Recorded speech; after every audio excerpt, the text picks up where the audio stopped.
The Democrats and Republicans have been calling the shots in the US for a very long time now, back when white wigs were in fashion and social media didn't exist. But have you ever wondered what's beyond these two parties, apart from being far left and far right? In today's video, we'll dive into how the Democrats and Republicans ruled the United States of America. First up, let's talk about the Democrats. Who are they? What do they do? Everyone's familiar with the leftist and rightist definitions of these terms, but let's talk about them from a political and technical perspective.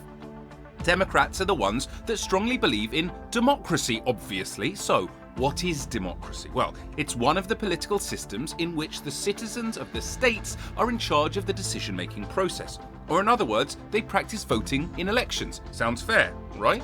Democrats are also huge advocates for a centre-left position on the political spectrum. This means that they support social equality, progressive economic policies, and want more involvement by the government in things like healthcare and education. At the heart of it all, the Democratic Party's ideology is to promote inclusivity of all people. They make sure that different voices are heard so that the American dream suits people of all backgrounds. In the United States, citizens elect officials to represent their interests as part of the democratic system. This allows individuals to have a direct impact on shaping the nation's policies through the people's votes. Believe it or not, these aren't some snowflakes from the internet seated at the office, since that's what most people call the leftists out there. Democrats have been involved in some of the most important political advancements in US history. It all began in the late 1820s, when the former groups of the Democratic-Republican Party collapsed in 1824. Martin Van Buren gathered a bunch of politicians in every state to form an assembly that became known as the Democratic Party by the 1830s. Andrew Jackson became the first Democratic president in 1829, and this was the beginning of making voting rights open to the common folk. In the 19th century, the Democrats had to deal with what was probably the biggest issue America had faced: slavery. But here's where things were a little controversial. So everyone knows how massive the US is, right? So Democrats from different areas had different opinions as far as politics went, or as far as what the system stood for. The Northern Democrats were side-eyeing slavery, while the ones in the South were all about it. And when the Civil War happened, the Dems were playing a game of tug-of-war with the whole nation. When that ended, the Southern Dems were back on track with their motive and were known as the Solid South. Then came the 28th president, Woodrow Wilson, who served between 1913 and 1921. He introduced a lot that changed the economic status of the US and contributed to what they call the Progressive Era. First, he signed the Federal Reserve Act, which created the Federal Reserve System. This provided a flexible monetary system for managing the country's money supply and promoting economic stability. His Underwood Tariff Act put the tariff rates at a new low, which is a good thing. You know what tariffs are, right? They're basically the taxes that need to be paid on exports or imports. Easy. A bunch of other laws that might take up the full length of the video were introduced, and let's just say America's economy was looking pretty great under Democratic leadership. Can't forget about the problems that World War I brought, though. His second term received a lot of criticism because of how the economy was doing, but was it his fault? I mean, inflation was at an all-time high, but this was nothing when the Great Depression hit. The Democrats took it upon themselves to set things right.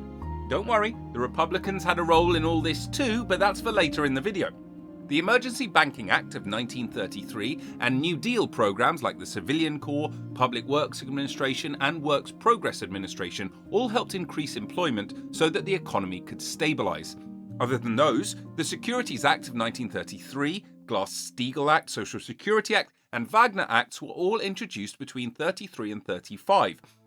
These helped in investment banking and financial assistance to the unemployed and protected the workers' rights to proper treatment. And here we are, guys, the fun is just starting. During the Civil Rights Movement in the 1960s, the Democrats faced challenges like the Dixiecrats, who resisted federal intervention in racial matters. In other words, they liked how things were back when slavery was a thing. Other problems included the 1964 Democratic National Convention, which was another call for equality, which the Dixiecrats failed to comply with. This is where the Republicans found their opportunity to capitalize on the situations. Ah yes, the Republicans. Now, what are they? Well, they're a bit like the Democrats, only with more conservative ideas, such as limited government involvement in the economy, traditional values, and strong national defense. They side with lower taxes, individual freedom, and free market capitalism. Let's take a stroll down memory lane for these conservatives now, shall we? The Republican Party burst into the scene out of nowhere in the 1850s. Keep this in mind though, just because they're conservative doesn't mean they had the same ideologies back then. Take Abraham Lincoln for example. He was the first Republican president in 1861 and he's the one who freed the slaves. But you know what happens when a group of people are given too much power? Well, the Republicans kept their union intact throughout the Civil War and pushed for the 13th, 14th and 15th Amendments to ensure civil rights for all. During the Gilded Age, industrialization was at its peak, not to mention the businesses that were starting up and of course a sprinkle of corruption. The Republicans endorsed capitalism throughout this economic growth since they were in the driver's seat, and to put things in simpler terms, they didn't let the government use the orcs at all. The fancy factories and railroads were great for the country up until Teddy Roosevelt shook things up in 1893, breaking up big monopolies in his introduction to the Square Deal, a program to conserve natural resources, control corporations, and consumer protection.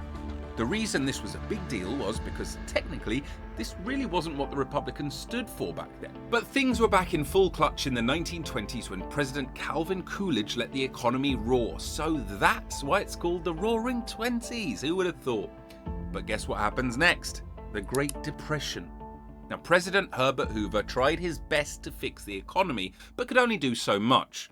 FDR and the New Deal showed up as a miracle, but the Republicans weren't ready for government intervention. After World War II, the economy gets a boost. Remember when something about the civil rights movements was mentioned and the Democrats split up? Yeah, the Republicans rolled in with the Southern strategy. This was when they took a stand for states' rights and opposed any federal meddling. Nixon put the strategy into play and won the votes of the Southern states. Now, the Southern strategy and everything that happened after the Civil Rights Movement didn't impact the economy per se, but it did change the overall political landscape. And a new political agenda means new economic policies, get it? So up until the 21st century, there have been ups and downs for both parties. Bush Jr. in the 2000s faced 9/11, the Iraq War, and the 2008 financial crisis, leaving people thinking that they needed to vote for a different party in the next elections. Obama's tenure as the Democratic leader proved fruitful. The change in GDP averaged 2% from Q2 2009 to Q4 2016. This was slower than when Bush was in office, but Obama stayed consistent in both terms. But most people are aware of the Trump and Obama war, so who do you think did a better job as president? Well, take a look at all these charts and see for yourself. Obviously, the pandemic was not in Trump's favour at all, because Obama had the upper hand in dealing with the economy there. But today, Joe Biden of the Democratic Party has been trying to pull things up after the pandemic that invited another recession. With a 2.6% increase in the third quarter, inflation is still pretty high and the people are not happy whatsoever. So we'll see how this goes. It's sure to be a very interesting election. So there you have it. Thank you for watching this video on how the Republicans and Democrats have led the United States up until now. If you enjoyed it, please leave a like and subscribe to the channel. So what do you think will happen at this election? Do you have any predictions for how it might play out in the coming months? Will it be another Trump versus Biden, or will a spanner be thrown into the works? We'd love to hear your thoughts in the comments section below. So until next time, take care, folks.